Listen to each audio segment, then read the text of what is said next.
was trying to, apply myself and do good to get attention and approval. I grew up in a very rough household. There wasn't a lot of love. After being molested, after being abused, both physically and mentally, emotionally, I didn't get a chance to grow up. I didn't feel like I ever belonged anywhere. I tried to tell somebody and nobody ever believed me. I got rebellious when I was a teenager and made bad choices. There were several breaking points in my life where I knew I needed help and that I couldn't keep going on my own. At the end of 2019, I was leaving a job interview and got hit upside my head. I remember waking up in a hotel room and I was tied down to the bed, told me what I needed to do, told me if I didn't, he was either going to beat me or if I continued not doing it, he was going to kill me. I ended up being a victim of a crime. 4 days that I was held captive. Force-fed meth, force-fed coke, anything to keep me awake. I was tied up. He told me over and over that I was stupid and he was gonna kill me. When I realized I couldn't even look up anymore, I was like, something has to give. After the day that I called on God to either take me or show me a way out, I remember being on my feet. There were passers-by on the road that we were walking up and down, honking their horns because he'd shoved me down again outside in front of people by traffic. And they were telling him to leave me alone. And he was screaming back at them to mind their own business.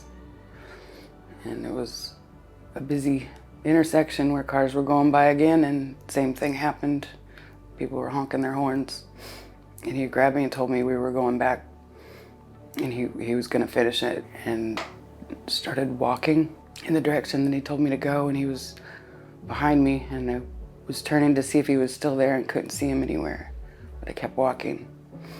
And that was when the officer hollered at me to turn around and come back, and that was the point to where I was rescued. I finally got away in November of 2020. Finally made it to the airport in Atlanta, screaming for help, still covered in blood. After that, they took me to Grady Hospital to the human trafficking department and decided it wasn't safe for me to stay in Atlanta. So the closest they can get me to my son was New Orleans. So I started to go home and knew I wasn't gonna make it. And I saw a lady coming out of a credit union and getting in a minivan. And I just thought, soccer mom, and started walking towards the front of the minivan, waving my arms at her. And she rolled her window down just a little bit. And she told me she didn't have any money for me. So I pulled my mask and my sunglasses back off. I said, I don't need money, I need an ambulance. And I begged her to sit there with me until the ambulance got there.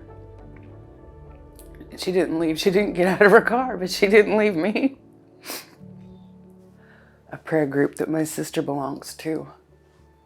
She actually was going to her prayer group, and she told me that at the beginning, the lady there at her group wanted to pray for the lady she saw a story about. And when she started talking and telling about it, my sister realized that that story was about me. It was one of the ladies in the group that got us in touch with the ladies here at the mission. I remember the Lord telling me, like, aren't you tired yet? To know God as I know him today, and to know that he's always been there, has been the greatest gift. I've been reconciled with my son. I'm working full-time. He has given me a tremendous hope for the future. Our future looks like building a home with my son. Being able to save money to put towards a vehicle and a home where I can have my son back with me, the mother that God intended me to be, and be there for him. I'm getting back to being able to do the mom things with the school and with his karate. The New Orleans mission changed my life by loving me where I was at and continuing to love me through this process. Never in a million years would I have imagined that I'd be where I'm at today. My name is Kylie and I'm a disciple. My name is Sirena and I am a disciple.